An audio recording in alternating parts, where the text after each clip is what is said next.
আসসালামু আলাইকুম। Dhaka central university যারা বিজ্ঞান বিভাগ থেকে ভর্তি পরীক্ষা দিবা তোমাদের জন্য এই ভিডিওটা অনেক বেশি হেল্পফুল যাচ্ছে। কারণ লাস্ট 20 ডেজ তোমরা কোন অধ্যায়গুলোতে বেশি করে ফোকাস দিলে চান্স পাওয়ার মতো একটা মার্ক ইনশিওর করতে পারবা, এবং এই অধ্যায়গুলো তোমরা কিভাবে পড়লে বেটার একটা পজিশনে মার্কটা ইনশিওর করতে পারবা সে বিষয়ে আলোচনা করব।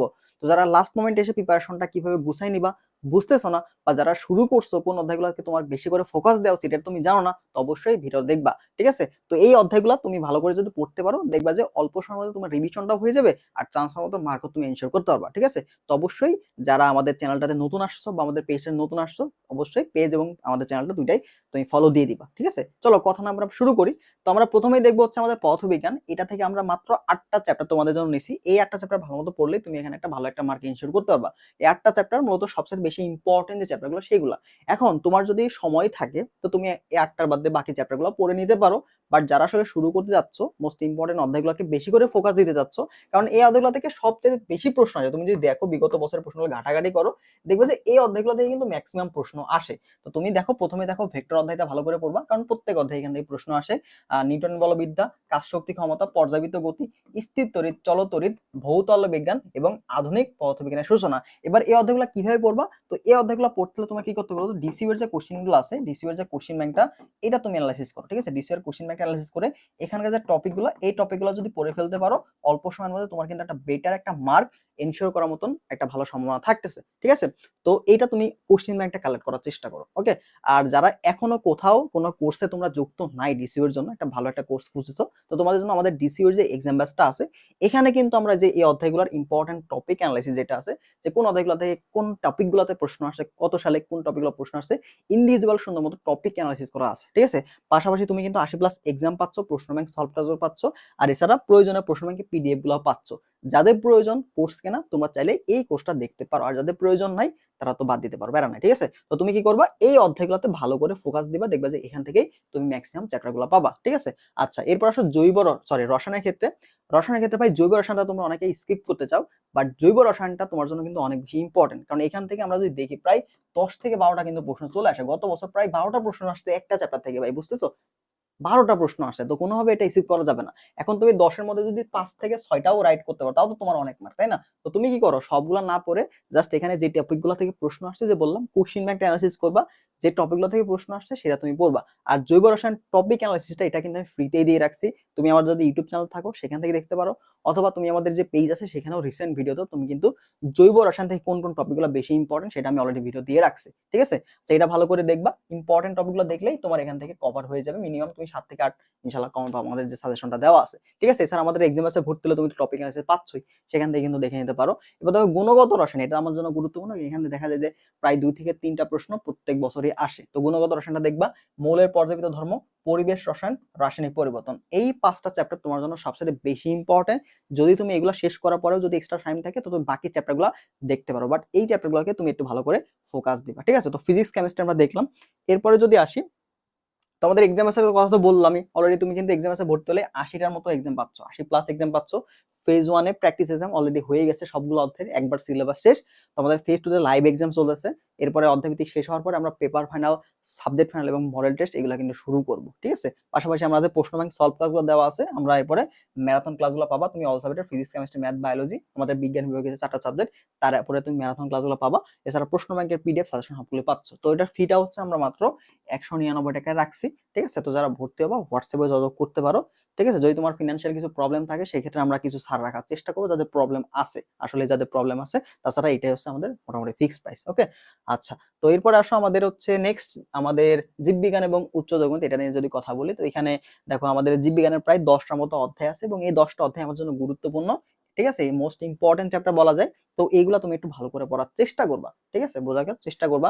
এগুলো থেকে ম্যাক্সিমাম প্রত্যেক বছরই প্রশ্ন আসে। এর মধ্যে দেখো কোষ এর গঠন, অণুজীব, নগ্নবীজি, আবৃতবীজ উদ্ভিদ, উদ্ভিদ সাহিত্য, জীব প্রযুক্তি, এই যে 5টা চ্যাপ্টার, এই 5টা চ্যাপ্টার আমাদের প্রথম পত্রের জন্য ইম্পর্টেন্ট। ঠিক আছে, কোষ এর গঠন, অণুজীব, নগ্নবীজি, আবৃতবীজ উদ্ভিদ, উদ্ভিদ সাহিত্যত্ব এবং জীব প্রযুক্তি।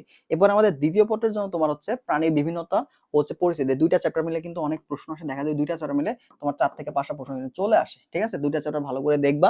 এরপরে পরিপাক, শোষণ, রক্ত সঞ্চালন এবং হচ্ছে তোমার জিনতত্ত্ব বিবর্তন, এই 5টা চ্যাপ্টার দ্বিতীয় পত্রের খুবই গুরুত্বপূর্ণ। তো এখানে মোট 10টা চ্যাপ্টার আছে, তুমি এগুলো একটু ভালো করে ফোকাস দিবা, ঠিক আছে? তো এইগুলাতে জাস্ট তুমি যদি ডিসিও এর কোশ্চেন ব্যাংকটা ভালো করে, এখানকার যে টপিকগুলো আছে এই টপিকগুলো ভালো করে পড়ো, এই টপিকগুলো ভালো করে পড়ো, এবং তোমার হচ্ছে ভার্সিটি এই ইউনিটের যে কোশ্চেন ব্যাংকটা আছে, ঠিক আছে? ভার্সিটি এই ইউনিটের যে কোশ্চেন ব্যাংকটা আছে এটা যদি ভালো করে সলভ করে যাও, অনেকগুলা প্রশ্ন কমন আসবে, অনেকগুলা প্রশ্ন তুমি কমন পাবা, ঠিক আছে? এই দুইটা কাজ করো। অল্প সময় প্রিপারেশন নিতে হলে তুমি জাস্ট টপিকগুলো ভালো করে দেখবা এবং হচ্ছে ভার্সিটি ইউনিটের কোশ্চেন ব্যাংকে দেখবা, ঠিক আছে? আমরা খুব শুরুতে আমরা জীববিজ্ঞানের সকল অধ্যায়ের উপর ইম্পর্টেন্ট টপিক অ্যানালাইসিস সাজেশন কিন্তু আমাদের এক্সাম মাস্টারে দিয়ে দিব।